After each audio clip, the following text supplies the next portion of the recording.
speculations, and the first of them is life as technology. Heather Dewey Hagborg is one of the creepiest artists I've ever looked at, and some of you at least, are acquainted with her work, which was to collect DNA from discarded items, hair, cigarettes, and other stuff in Brooklyn, New York, which ended up with an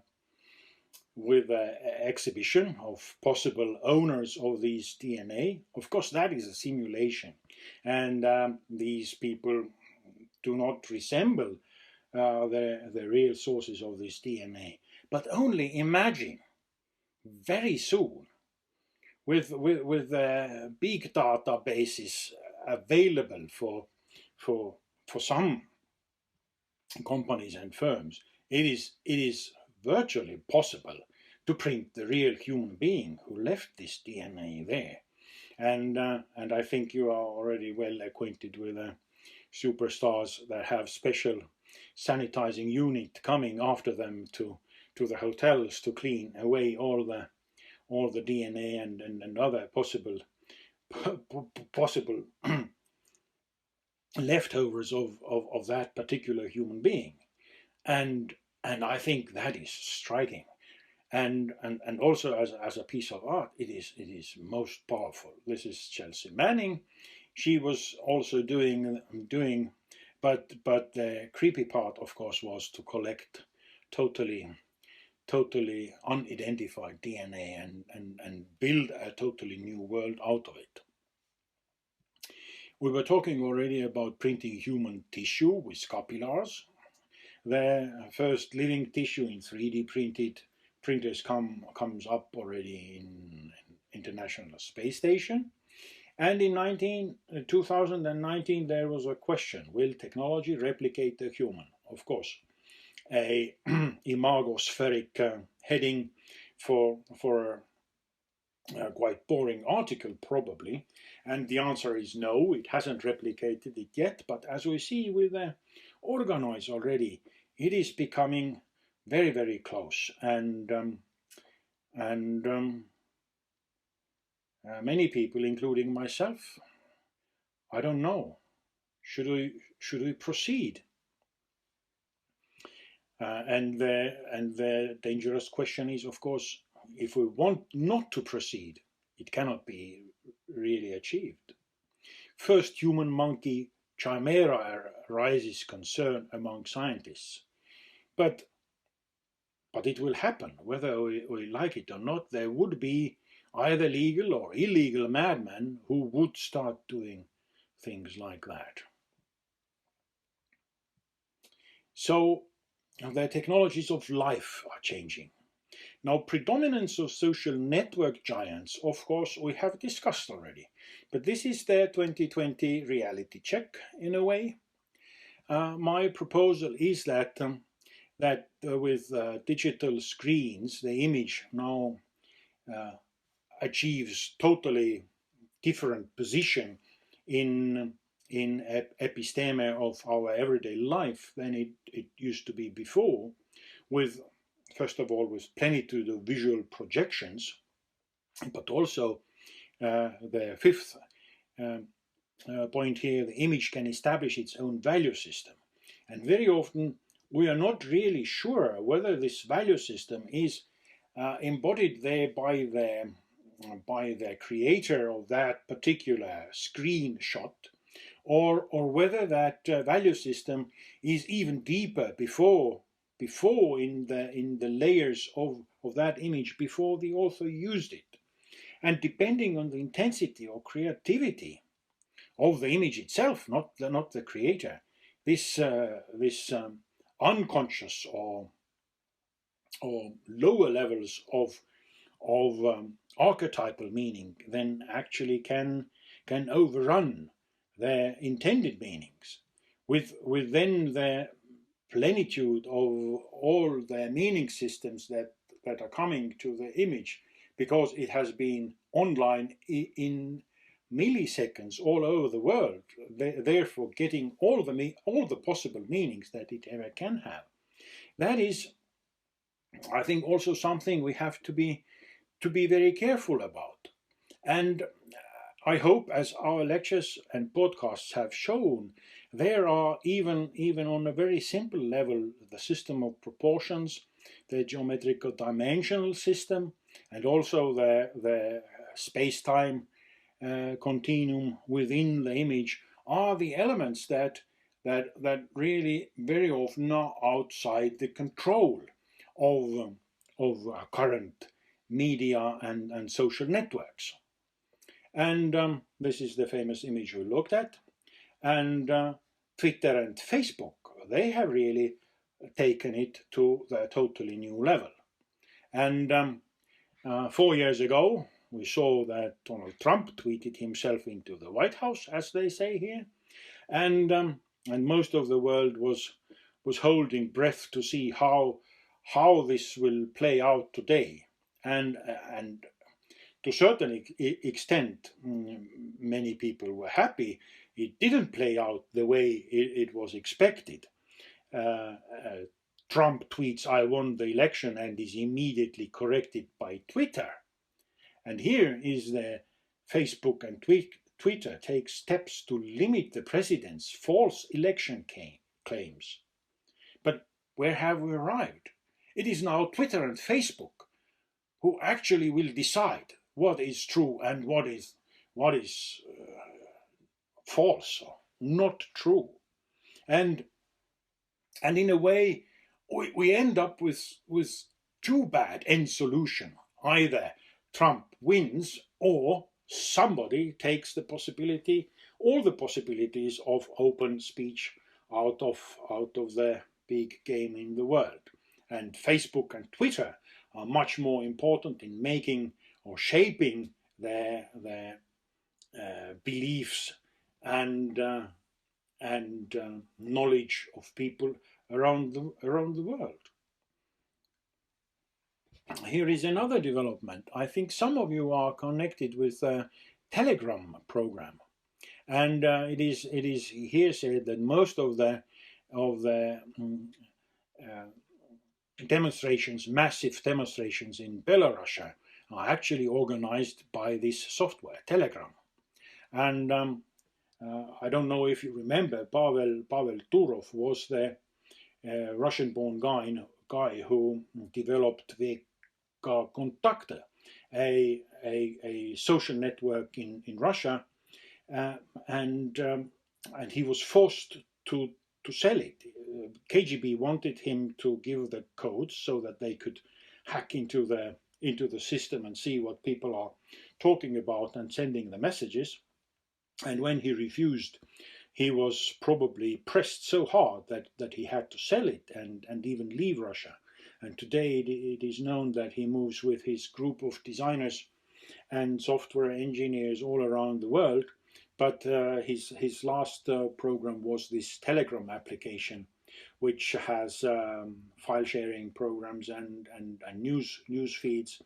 But from the viewpoint of technology, it is quite interesting that this is a application that works mostly with very little internet connection or very bad internet connection. So the areas where telephone and internet connection is not so good, this has become one of the leading connection programs.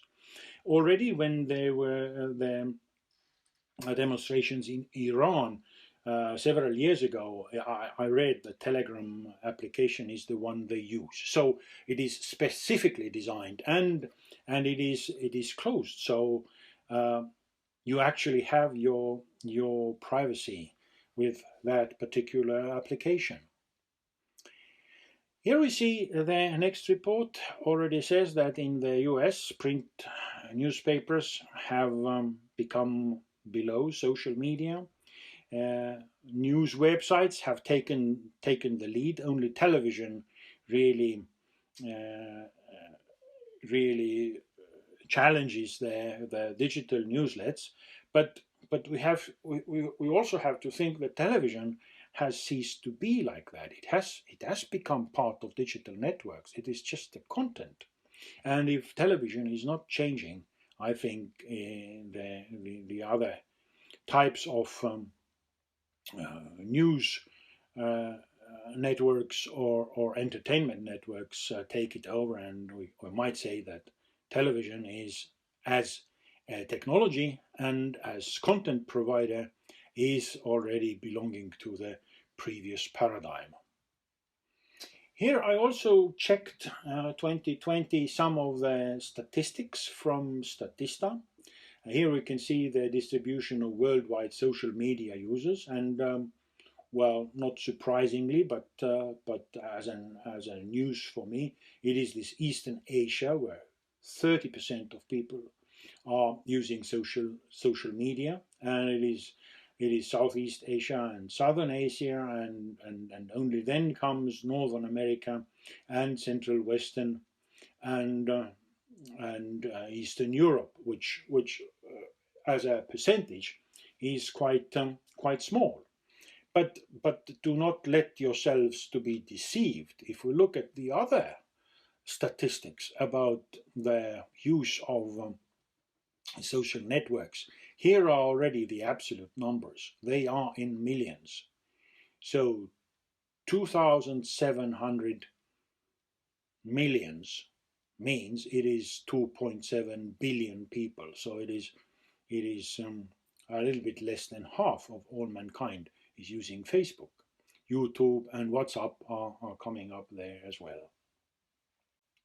This describes the belief of internet users. We can see that nearly half of the people believe that access to information, ease of communication, freedom of expression, but also worsened personal privacy and distractions during your day are due to the social media platforms. But at the same time, half of the people do not believe that it has made the polarization in politics, that there is a possibility of meddling in politics, and also that censorship has come up. If we look at Facebook and Twitter, we must say that the censorship is definitely coming up. Imagospheric impact on archetypal episteme. We have looked at that it is possible to advertise different slogans, names, or concepts with totally different images. And here I have my slide from Hugo Simberg, the fallen angel, which is illustrating Daniel Bell post-industrial society. And when we look at the image, totally different two worlds that come up. One of them is image-based emotional part, and the other is a very clear and abstract heading, Daniel Bell, post-industrial society. But the look of the eyes of the boys, the blindfolded angel, and the chimneys as an example of an industrial revolution in Finland, here in Töölönlahti, are really powerful, and the images definitely influence us, whether we like or whether we don't like it. And when we have here are the 9 layers of meaning in speculative, empirical meanings in poetic visual image, then the first 4, which are coming up, the consciousness and information, seeing, culture, also possible past and future, they are controlled by our mind, or we can at least try to control them. But the explosion of meanings will also include these unconscious parts of visual image, and they become as noise and as contra-arguments and as contra-value systems. They become parts of our everyday life, and have their own argument and contradictions within our unconscious life, or within our unconscious psyche of of apprehending the everyday world, which in a way brings us to the latest development in Me Too and Black Lives Matter. What is professional morality? And I leave the more sensitive things away here than the status of the southern states in the U.S. Civil War. But let's look at Colosso. This is a place of mass murder. Tens of thousands of people and animals were slaughtered here on this building, and this building was exactly built for that purpose. Should we demolish it? Can we accept that most of the historical monuments really are results of autocratic or even tyrants who have amassed together the extra value of the product and then built these monuments for totally today immoral reasons. And it is not that this morality in a way has come up recently, but it is the online explosion of meanings that reaches every person, and everybody has a standpoint on that morality, which in a way to a certain extent degrades us to the lowest nominee of acceptable consensus between people, which might be impossible actually, because it is still culture related. So it is not just the technology and episteme that are behind it, but it is also what kind of moral values would come out of this totally new situation. And I stop it here. I leave it as a speculation. I just emphasize that what we see is a very powerful epistemological setting. As we have seen in the fluid perspective, we look at the world from totally different points of view, and we even don't know which point of view it is, depending on the stitching algorithms of Google Maps and Google Earth. So we were also talking about this fluid digital reality that really takes over all the world, and all the horizons that were particularly parallel channels to verify our being and our information have now unified into this one big horizon of digital reality. The existence as space and time, the languages as different mediums, and also our personal connection, or the design or existence horizon in between Homo father and the reality out there, have transformed into one floating digital reality, which in a way also tells us that we as design related professionals are in a very important position, and also a morally responsible position.